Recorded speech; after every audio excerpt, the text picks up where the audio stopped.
harinya kita pasti ketemu sama manusia lainnya. Kecuali kamu hidup di goa, di atas gunung terpencil, di Antartika sana. Nah, kita nggak mungkin kan bisa hidup sendirian karena kita perlu berinteraksi.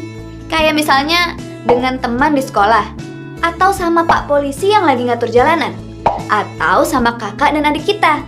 Hidup kayaknya bakal sulit banget kalau kita setiap hari sendirian aja kan.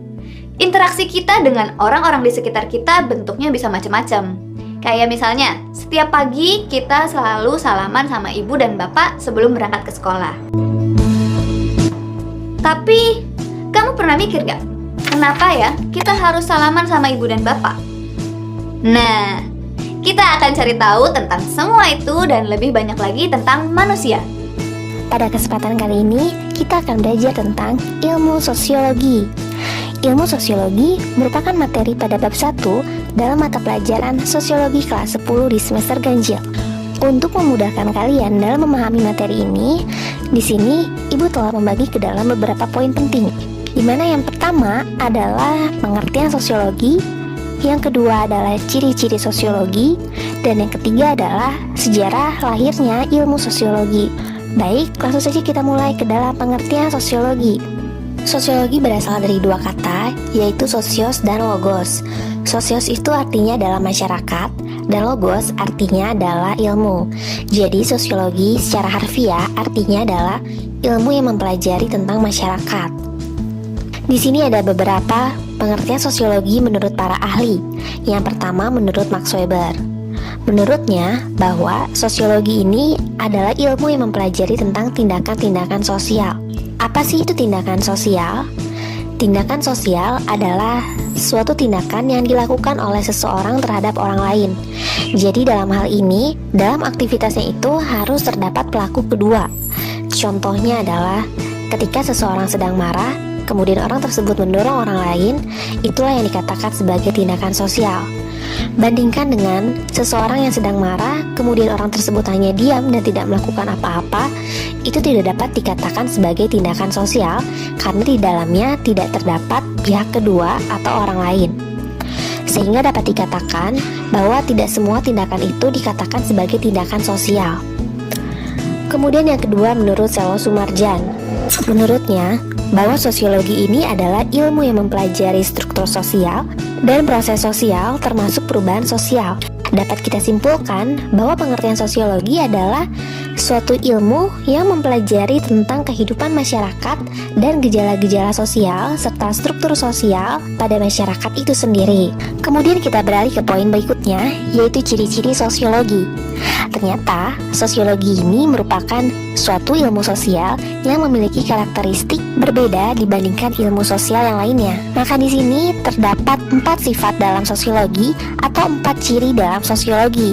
Ciri yang pertama yaitu bersifat empiris. Artinya, bahwa sosiologi ini didasarkan pada hasil observasi terhadap kenyataan dan akal sehat yang sifatnya itu tidak boleh spekulasi. Artinya, tidak boleh menduga-duga. Contoh, ketika ada suatu fenomena sosial seperti kemacetan, kita tidak bisa menduga-duga bahwa penyebab dari kemacetan mungkin bisa terjadi karena seseorang malas untuk menggunakan kendaraan umum, atau mungkin seseorang terbiasa menggunakan kendaraan pribadi dan menyebabkan kemacetan.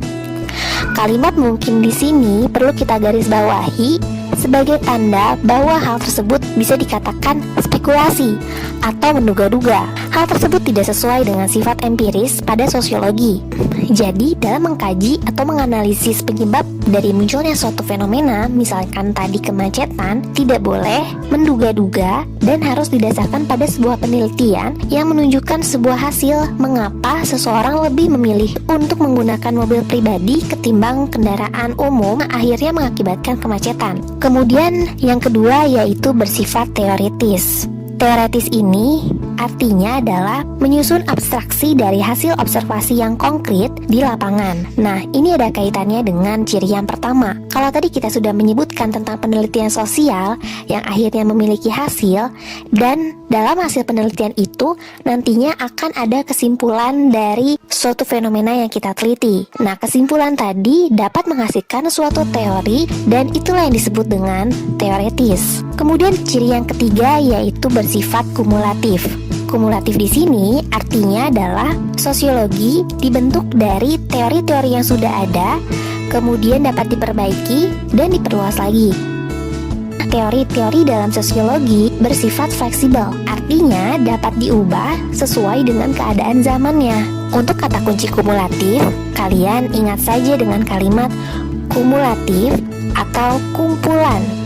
Artinya, sosiologi terbentuk atas dasar kumpulan teori-teori yang sudah ada. Kemudian yang selanjutnya adalah nonetis. Itu artinya, sosiologi tidak memberikan pandangan yang baik atau buruk terhadap fakta tertentu, tetapi menjelaskan fakta tersebut secara ilmiah dan mendalam. Misalkan, kita semua sepakat bahwa pembunuhan itu merupakan suatu tindakan yang tidak baik. Tetapi dalam ilmu sosiologi, kita tidak bisa langsung menilai bahwa perilaku orang yang membunuh tadi itu adalah perilaku yang buruk, melainkan dalam ilmu sosiologi harus dikaji terlebih dahulu atau dianalisis terlebih dahulu mengapa seseorang melakukan pembunuhan, sehingga kita tahu latar belakang terjadinya pembunuhan yang dilakukan oleh seseorang terhadap orang lain. Bisa kita katakan bahwa suatu fenomena yang terjadi dalam masyarakat ini kita tidak bisa langsung menilai bahwa hal tersebut baik atau hal tersebut buruk, tetapi kita harus melihat ke dalam latar belakangnya kenapa hal itu bisa terjadi sehingga hasilnya tidak spekulasi. Itulah 4 ciri dalam sosiologi. Selanjutnya, pada poin yang terakhir kita akan bahas tentang sejarah terbentuknya ilmu sosiologi. Setiap ilmu memiliki sejarah tentang awal mula terbentuk dan berkembangnya ilmu tersebut. Begitu pula dengan sosiologi, yaitu perkembangan sosiologi hingga abad ke-19. Lahirnya istilah sosiologi ini tidak terlepas dari revolusi industri dan revolusi Prancis di Eropa Barat.